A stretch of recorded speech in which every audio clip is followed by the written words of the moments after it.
are the things you should teach, encourage, and rebuke with all authority. Do not let anybody despise you. Now, you could get into a lot of that and go much, much, much deeper. But when people say, Christians will always talk about living right, blah, blah, blah, they're perfect. No. We already know we're not perfect. That's why we need Jesus, and we know that we need Jesus. But he did tell us to live upright and controlled lives, and that's why it's so important for us to try to do that and try to make our laws that way and try to make our schools that way and our land that way. Everything about it, we're trying to live for him. And so it comes into lots of areas of life to talk about it, and it can be very controversial. But what I wanted you to grasp is that we wait for the blessed hope. When you're afraid, the only thing that can counter that fear is the hope of really trusting in God. It is being confident in God and not needing to be afraid. And Romans 8:28 tells us that all things work for good to those who love God and are called according to his purpose. And that's not just a little quickie phrase that people like to quote, even though it is heavily quoted in the Christian world when things go wrong.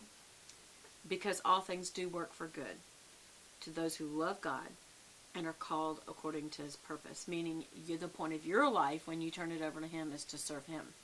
And that doesn't mean that things won't go wrong, y'all. And that doesn't mean that scary things won't happen. I saw a testimony from a guy that went through the was it Virginia Tech shooting, and he was an atheist, or he said agnostic is one of the things he called himself, and he thought that Christians were just people who used their faith as a crutch and that they were really kind of shallow, mindless people, and till that happened. And when he heard shots ringing out on the campus, he was a psychology professor, I think, or he had a higher education. I don't know if he's a professor. I think he's PhD. But anyway, it hit him, as most tragedies do, 9/11 and tsunamis and all these things, make us stop and go, okay, what if that had been me? Let's just admit it. That's one of the things we do. We think, what if that had been me? And what hit him was, if it had been him, would he be ready to die?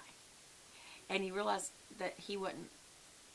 And a few weeks later, keep in mind a few weeks, not the next day, not the next minute, a few weeks later, Tim Yancey, who is a very celebrated teacher and writer, was there at the school and probably asked to be brought in because it had to shake people up pretty bad.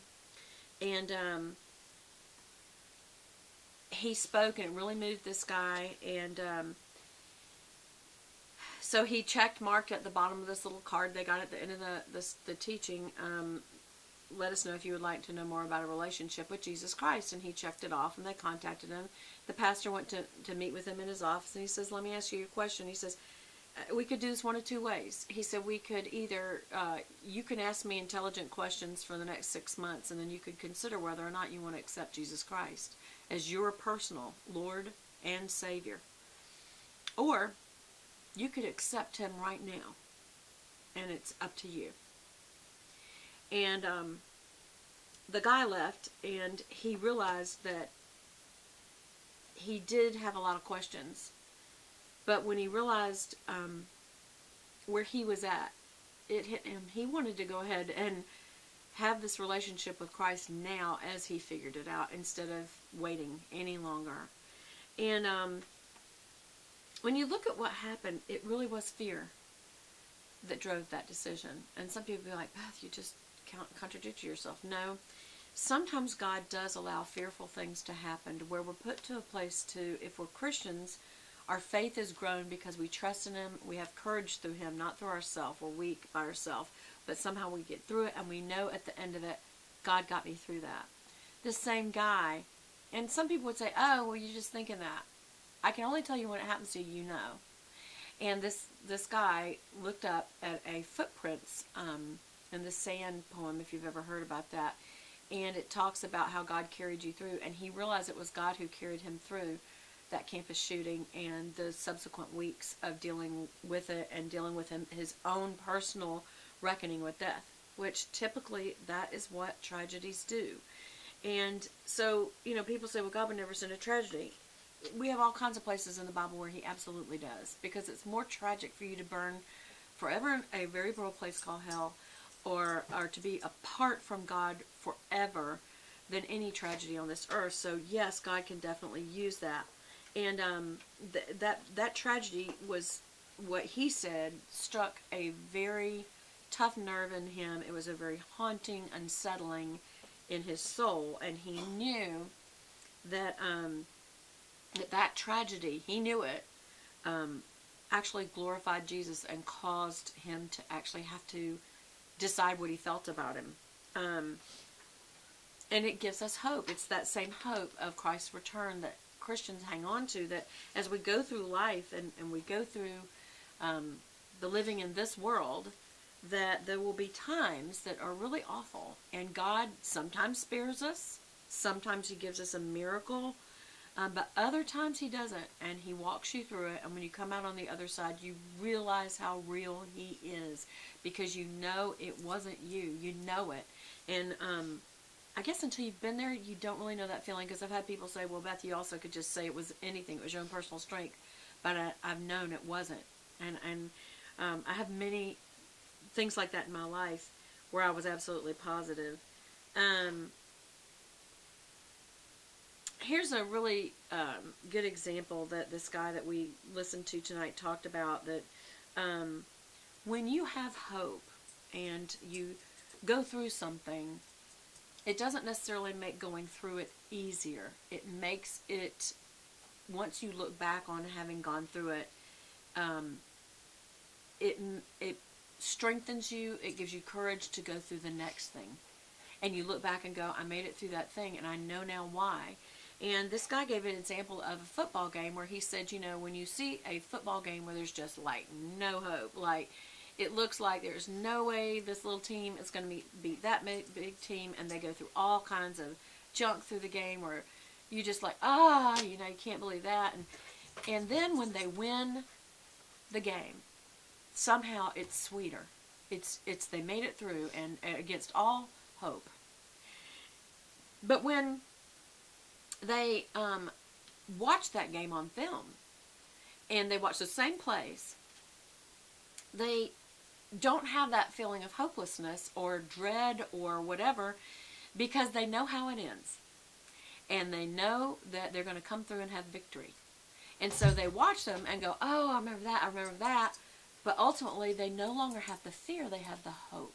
And I thought that was a great analogy, really creative analogy, because that is true about when we, I know this is going to sound weird, when we embrace the tragedy and look for it to be an opportunity for Christ to show up, he will show up.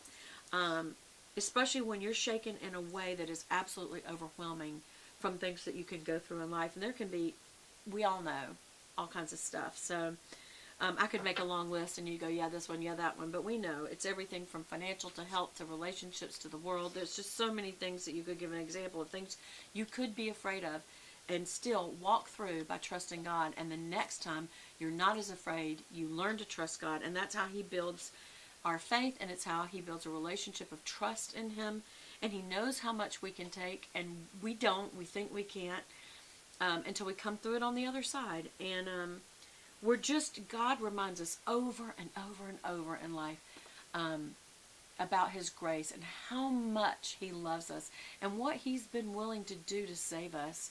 And that when we go through these things, little by little, we start living a life more of thankfulness and graciousness, because he's shown us over and over his grace.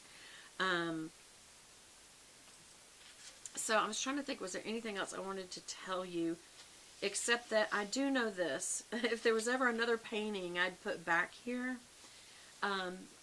besides this photography of a woman who's clearly ignoring the needs of others, it's the picture of Jesus. And I've seen it depicted in a lot of ways, and some of them I don't like the way the artist did it because it's not really biblically correct, but I've seen some artists really capture Peter as he took his eyes off Jesus while he was walking on the ocean. He's walking on a liquid substance. Of course, Jesus made it. It's not a problem for him. But Peter was walking on it too, until he took his eyes off Jesus and started looking at the sea. He looked at the problem. He looked at the overwhelming, there's no way I could make it. And he was making it. It's when he took his eyes off Christ that he wasn't making it. And so the thing that I really want to shout out to you, and I would shout out to me, is if we can trust God to make universes, we can trust him to handle our lives, girlies, southern subbies. And one of the ways we can do that really and truly is to stay in the Word every single day, because it helps us keep our eye on him. And, you may have a little Bible, a big Bible. I've, got some study Bibles, and they're pretty thick and everything. It doesn't really matter. Some of you may have an electronic Bible. It doesn't matter. It's just that you carve out some time daily to be alone and be devoted like this, just to studying his Word, being with him, and then have some private time to where you pray to him and he speaks back to you through that Word. I'm not kidding you. That is what builds that faith, where you can keep your eyes on him. So when the storms come or the waves get high, and they will, they always do in life, you will trust him and not be afraid. Or if you are scared for the moment, he'll bring you through, and through each time that you go through something, you'll get more and more where you can trust him and live a life to serve him with that trust. So anyway, I hope that you guys are still enjoying these Bethie Bible devotions, because I'll keep on doing them till you tell me not interested anymore. Who knows, I might do them anyway. You just never know. Somebody say they're not interested, and then all of a sudden the Lord speaks to them through it. And it's not me. I don't want you to ever think it's me, because half of the things that I tell you guys, I'm learning. And God's reminding me of stuff, because we're never there, until we go home to be with the Lord. We're never there. So just hope we can always be a support to each other, and we can have fun with makeup and hair and fashion, but that what we do on this Sunday night thing together makes us closer and closer to God. So I hope that helps you guys, and I will see you again. Bye, bye, bye, bye. Bye!